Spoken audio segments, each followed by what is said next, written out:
Sally's initial bands are starting to roll through, and as you can already see, the water's churning and the wind is really picking up here.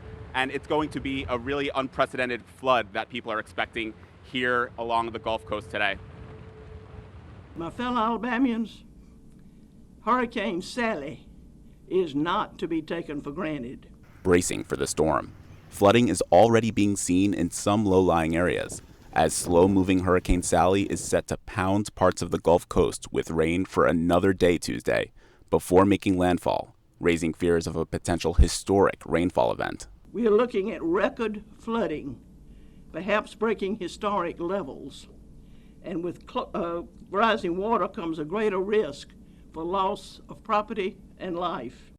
Mandatory evacuations have been announced along the coasts of Louisiana, Mississippi, and Alabama ahead of the storm.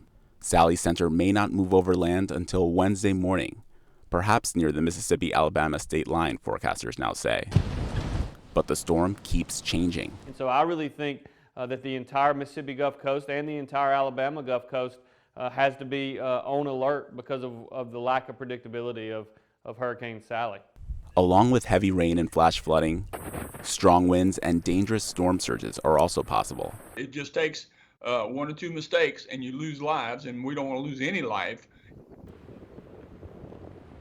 Yeah, and the winds from the storm are already pretty strong, so just imagine what it's going to be like once it makes landfall here. But beyond the winds, it's really the rain that has officials most concerned because of the fact that this storm could sit over this area for an extended period of time.